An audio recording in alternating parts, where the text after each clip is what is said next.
Well, hey there, friends. Welcome back to the Lora Shipman Show. I'm your host, Laura, and I am so excited you're here.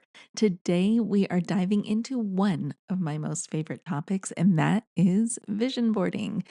We're not just talking about slapping some magazine clippings onto a corkboard. Nope. This is all about creating a vision board that strategically aligns your personal growth with your business goals. And by the end of this episode, you'll have a clear framework for building a vision board that actually helps you achieve success in 2025. So, my friends, grab your favorite crafting supplies or your favorite digital vision board tool. Episode 341 starts right now. Well, hey there. Welcome to the Lora Shipman Show. I'm your host, Laura, and I'm here every week to help you create value-driven content quickly and efficiently while focusing on things like digital marketing, social media, productivity, and time management. My goal? To give you the tools to market your business effectively, manage your time, and create real results both in business and beyond. Are you ready to dive in? I know I am. Grab a notebook, a pen, and your favorite drink, get comfy, and let's get started. So, do you ever ask yourself, why do vision boards work? Well, it's simple. They keep your goals front and center, and when you see your dreams visualized daily, they become tangible and actionable. But to make vision boards truly effective, you need to craft them with intention. And that's what we're going to do today. We are going to go through a step-by-step framework to help you do that. And in fact, I'm going to take you through a 4-step vision board framework. And it's all about reflecting, defining, visualizing, and activating your goals for 2025. Okay, so the first step is reflect. Before you start cutting out images or creating a digital vision board, pause and reflect and ask yourself some questions, right? Think about what worked well in 2024 and then ask yourself what areas of your life or business need a little bit more focus in 2025. And then really think about what specific outcomes you want to achieve by this time next year. And here's a little pro tip for you. Review your reflections from the last episode that we did on Monday to ensure your vision aligns with the lessons you've learned. If you don't know what I'm talking about, you got to go back and listen to Monday's episode. It's really good. It's going to help you with this episode a lot. Okay, step 2, we're going to define your goals. Now that you've reflected, it's time to get specific and break your goals into categories. Here's some that you can consider, but they're going to be different for everyone because we're all very different people, right? So the first one is going to be personal growth, and that can include things like your health, your hobbies, your mindset. A second one could be business and professional. So you're going to look at things like revenue targets, new skill sets, networking, those kind of things. And a third category could be relationships. How are you going to improve relationships with your family? How you're going to improve team building and partnerships and things like that. For each of the categories that you identify in this step, I want you to define 2 to 3 SMART goals per category. And don't go crazy with these because you want to be able to make sure that you can clearly see your vision. And if you get too granular, it might dilute it and you may not be motivated by it afterwards. So, anyways, what's a SMART goal? A SMART goal is an acronym for a goal that is specific, measurable, something that can be achieved, it's relevant to what we're doing, and time bound. Like there is a deadline to that SMART goal. And this will serve as your foundation for your vision board, which is why I don't want you to go too crazy with those SMART goals. We want to make sure it's something that we can clearly see on the vision board. Okay, step number 3, we're going to visualize our goals. And this is the fun part of vision boarding, right? You're going to gather visuals that resonate deeply with your goals, and you can use anything for this. So, if you're more of the type of person who likes to be hands on tangible, you're going to want to get yourself some poster board or something, some big piece of paper, whatever works for you. And you're going to go for magazine clippings and printed photos, and maybe you're going to cut out some quotes and things like that. If you're more digital like me, I love doing a good digital vision board. You can go on Canva and get a vision board template and start building your vision board there. Another option for you, which is really fun, is Pinterest. What an easy way to create a vision board, but by using Pinterest, because that's really what that is, right? When we put things together on Pinterest. So, however you decide to do this digitally, pick a tool and get started. Okay, so here's the thing though. We all get caught up in pictures and things like that, and that's great because those are really good visual tools.